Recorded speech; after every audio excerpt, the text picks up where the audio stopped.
और आज 22 मई 2025 है और आज दिन है जुमेरात का। आज की ताज़ा तरीन बड़ी खबरों से इस वीलॉग का आगाज करने जा रहे हैं।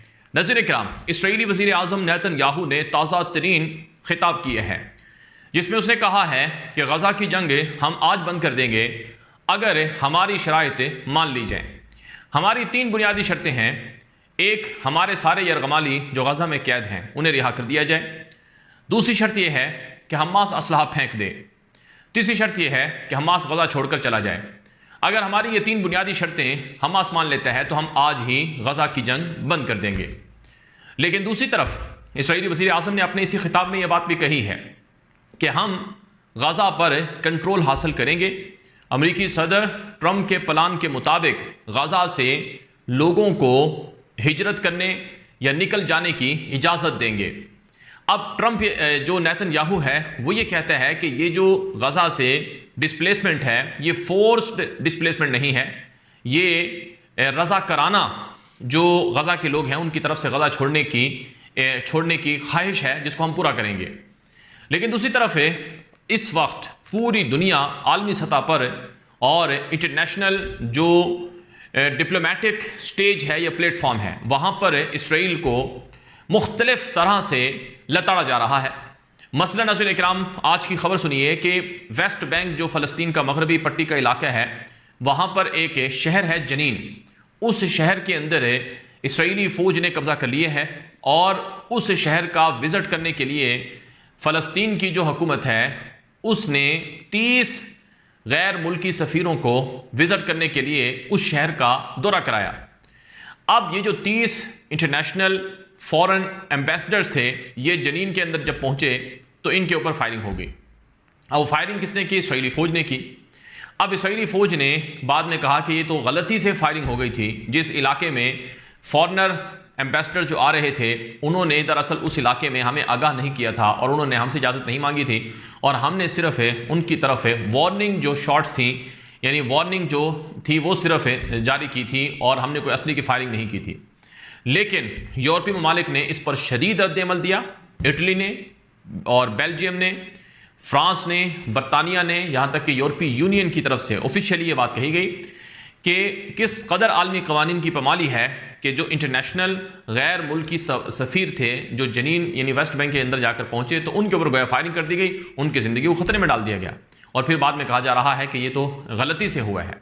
तो इस पर बड़ा शदीद किस्म का रद्द-ए-अमल इसराइल के खिलाफ जारी हुआ है। फिर नज़ीर इकराम, आज की खबर यह है कि अमेरिका और इसराइल के दरमियान जो दूरियां हैं वो बढ़ रही हैं।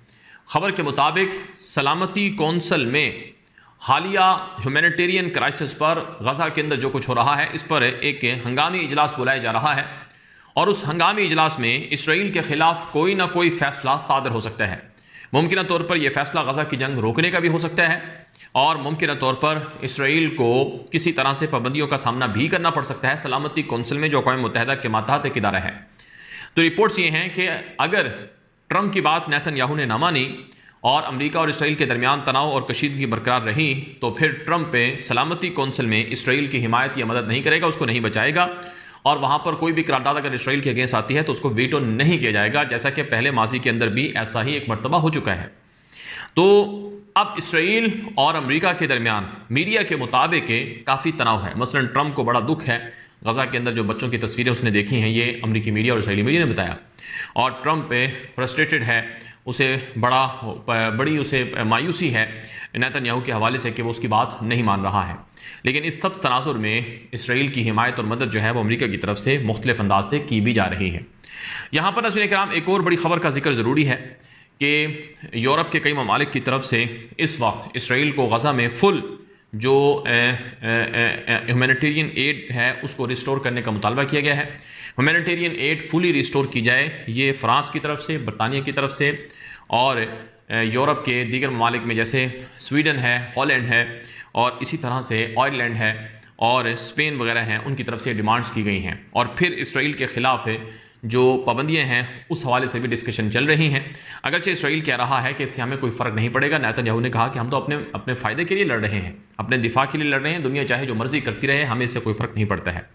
बहरहाल काम आज की एक और बड़ी खबर सुनिए कि गज़ा के अंदर बल्कि एक और ख़बर सुनिए कि जो इसराइल के मुतशद्दद किस्म के वज़ीर हैं उन पर पाबंदियाँ लगाने का फ़ैसला किया गया है बरतानिया की तरफ से। रिपोर्ट के मुताबिक बरतानिया ने इसराइल के वज़ीर दिफ़ा यसराइल कात्स पर और इसराइल के वज़ीर ख़जाना समोतरिश पर और इसराइल के कौमी सलामती के वज़ीर बिन गफ़ीर पर पाबंदियाँ लगाने की धमकी दी है।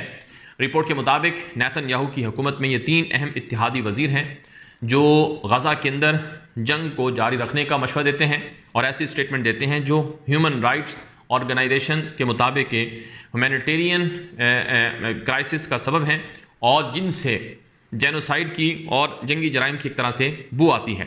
तो ये उनकी तरफ से बात कही गई है बरतानिया की तरफ से और बताया जाता है कि उन पर पाबंदी आने वाले दिनों में लग सकती है।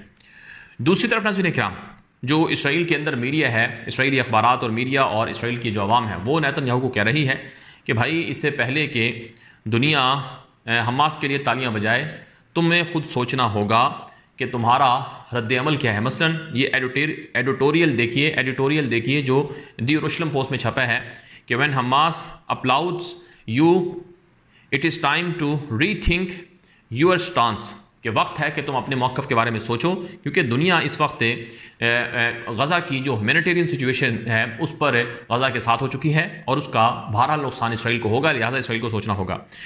तफसीली रिपोर्ट में जो एडिटोरियल लिखा गया है उसमें लिखा गया है कि the UK, Canada and France do not see the cause and effect of Hamas use of the Gazan population to achieve its attempted goal of demonising Israel, के जो इसराइल के हवाले से जो साख को नुकसान पहुंच रहा है आलमी सतह पर, ये सिर्फ गज़ा की पॉपुलेशन के साथ जो कुछ हो रहा है उस वजह से हो रहा है। लिहाजा अब भी वक्त है कि इसराइल को यानी नेतन्याहू की हुकूमत को इस हवाले से गौर व फिक्र करना होगा। ये इसराइल के अंदर आवाम कह रही है। फिर नाज़रीन इकराम, आज की एक और ख़बर है मेरे सामने कि लंदन के अंदर एक मरतबा फिर मुजाहरा हुआ है जिसमें गज़ा की जंग को रोकने का मुतालबा किया गया है। इसके अलावा एक और जो ख़बर आ रही है वो ये है कि इसराइल ने गज़ा के 72% इलाके को रेड जोन बना दिया है, यानी वहाँ पर लोगों की आवाम की किसी भी तरह से वहाँ पर मूवमेंट की इजाज़त नहीं है। ये अल जज़ीरा की ताज़ा तरीन रिपोर्ट में बताया गया है। एक और ख़बर आ रही है इसराइल के अंदर से कि जो हरीदीम फ़िरके के नौजवान हैं उनको बुलाया गया, जिनकी तादाद कोई 20 से 25 हज़ार से ज़ायद थी, लेकिन उनमें से सिर्फ 1000 लोगों ने या 1200 लोगों ने फ़ौज को ज्वाइन करने का कहा, जिस पर इसराइल के अंदर काफ़ी गम गुस्सा है क्योंकि फ़ौज में कमी है। इस ज़रूरत को कैसे पूरा किया जाए, इस हवाले से बेहद इख्तिलाफ़ात इसराइल के अंदर चल रहे हैं। एक और ख़बर सुन लीजिए, पिछले 48 घंटों में 2 इसराइली फ़ौजी गज़ा में मज़ीद मारे गए हैं। इस हवाले से गोलानी ब्रिगेड का एक और फ़ौजी कमांडर था जो गज़ा के अंदर मारा गया है, जिसका ऐलान इसराइली फ़ौज की तरफ से किया गया, और उससे पहले एक और इसराइली फ़ौजी था जो गज़ा के अंदर लड़ाई के दौरान मारा गया था। तो गज़ा के अंदर इसराइल की कार्रवाइयाँ चाहे वो ज़मीनी हों चाहे वो फ़िज़ाई हों और चाहे इसराइल की तरफ से ड्रोन स्ट्राइक्स हों या ज़मीनी तौर पर मुख्तलिफ फ़ौजी यूनिट्स वगैरह से अटैक्स हों, वो चल रहे हैं। लेकिन इस तनाजुर में इसराइल को भी नुकसानात का सामना करना पड़ रहा है। नेतन्याहू ने अपनी स्पीच के अंदर ये बात कही है कि जंग की कीमत होती है और हम ये कीमत अदा सिर्फ इसलिए कर रहे हैं ताकि इसराइल महफूज हो जाए, और इस वजह से हम किसी भी सूरत अपने दिफा के हक़ से पीछे नहीं हटेंगे। ये नाज़रीन इकराम नेतन्याहू की ताज़ा स्पीच में बात कही गई है। एक और ज़रा ख़बर सुन लीजिए नाज़रीन इकराम के गज़ा के शुमाली इलाकों से इसराइल के जो इलाके हैं गिलाफ़ गज़ा में, उनकी तरफ कोई रॉकेट्स वगैरह दागे गए हैं। रिपोर्ट के मुताबिक जो अस्कलान है और गिलाफ़ गज़ा के दीगर इलाके हैं वहाँ पर सायरन बजे हैं, और दावा ये किया गया है इसराइली मीडिया के मुताबिक और इसराइली फ़ौज के मुताबिक कि दरअसल ये गज़ा से ये सायरन बजे हैं और पिछले 3 घंटों में ये मुसलसल सायरन बजने की आवाज़ें आ रही हैं और ये गज़ा से मिसाइल गोया के मारे जा रहे हैं, जो कि बड़ी परेशानी की बात है। और इसराइल के तरफ से जिन इलाकों से ये मिसाइल मारे गए हैं उन पर कार्रवाइयाँ करने का ऐलान भी कर दिया गया है।